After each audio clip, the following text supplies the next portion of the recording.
Hi, my name is Carolyn Kelly, and this is my major presentation over digital storytelling.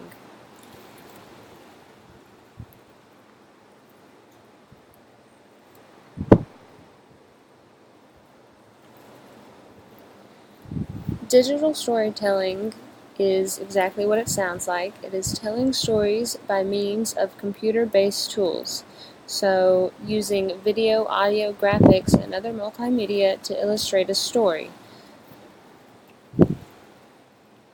Most of the digital storytelling that you will see is usually in video form, but it can also be comic strips or sometimes a simple picture. The uses for digital storytelling are to capture the student's attention for a new lesson. It can be used as a project for the students to do.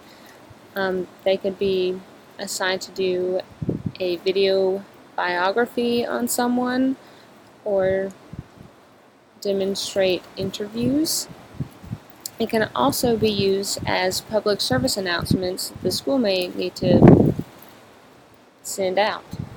They also provide a broad overview of an idea or event, and they can be used to reinforce a subject that has been discussed. So that would be at the end of class, after the teacher has gone over the subject, the digital storytelling video would just reinforce what has been done and provide a visual illustration of that subject.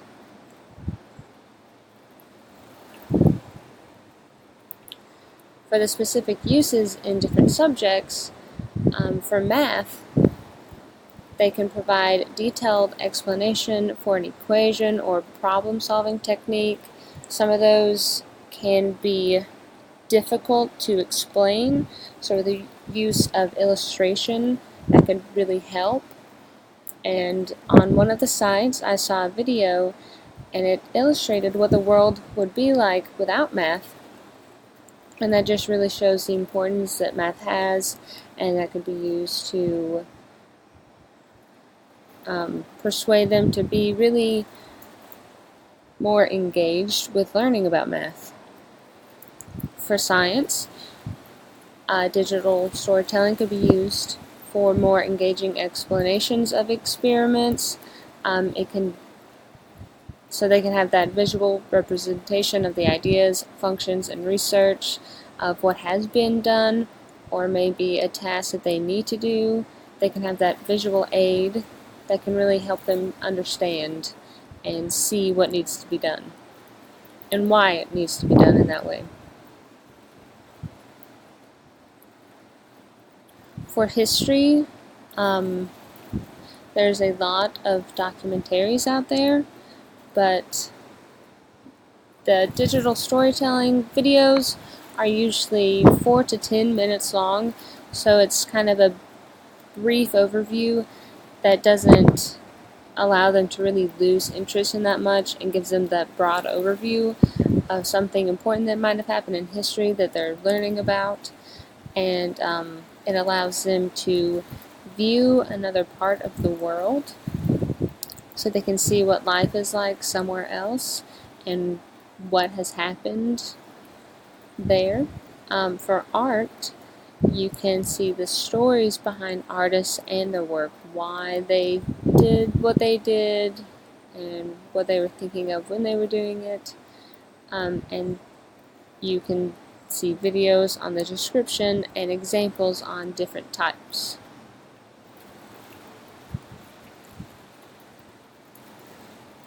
There are 7 elements of digital storytelling. The first is point of view.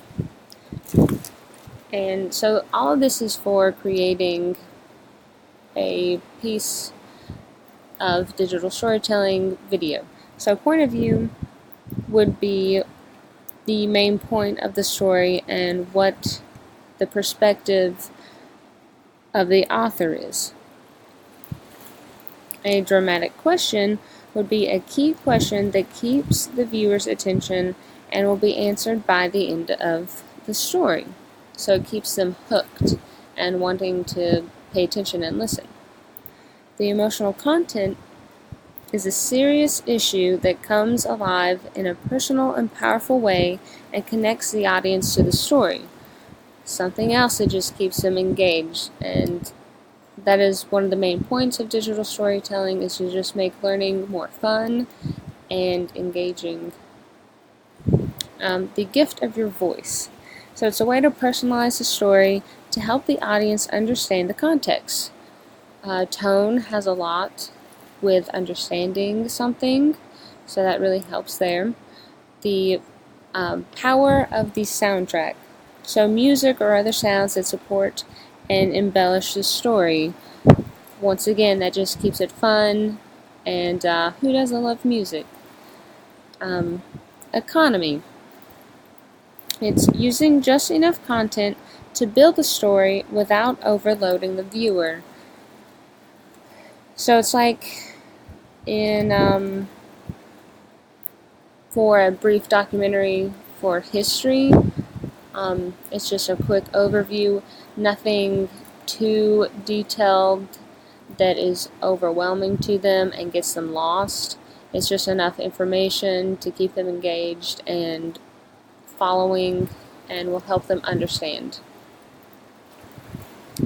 Then pacing is the rhythm of the story and how slowly or quickly it progresses. Some things need more time and a slower pace for the viewer to understand better. Some things require a quicker pace to just keep them engaged if it's something more monotonous.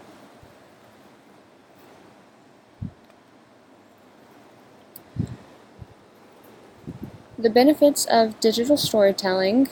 It's a very technology used world, so the students will gain 21st century skills. When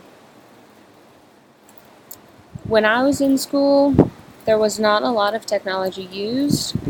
I think in the 5th grade we were still using the overhead projectors, so it's very different now. A lot of kids are used to iPads and computers and phones, so they are familiar with technology and they depend on it a little more than I did and people my age did. So using these will help them to develop those skills of how to understand them, and especially those projects where they would have to create their own. They would be researching the information, assessing what is important and needs to go in it, the video making skills required to make one, and the voice recording that goes with that, and that will help them greatly throughout life. Another benefit is that it appeals to all the different styles of learning. So some learn better when they read, some are better when they just listen to it, and some are more visual learners. I am a very visual learner, so that's why I'm very fond of digital storytelling, because you can see the subject acted out or illustrated, so you can have, well, at least for me, I'm able to recall the information a lot better when something visual is set with that. But also, there's the voiceover that is with the videos for those that learn better with just listening to people. Another benefit is that students gain a better understanding when they are the ones to make a digital story. So when they're actually doing the research and putting the story together, they have to be thorough with what they're doing, and so they have a greater concept of whatever subject that they're researching. And then having them show their digital stories in front of their classmates and doing peer evaluations is really beneficial too.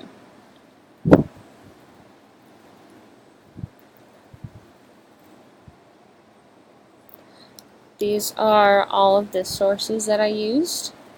They were very helpful. Some of them listed the sources for the information that they got, so most of these have links to more information. And here is my reflection paper.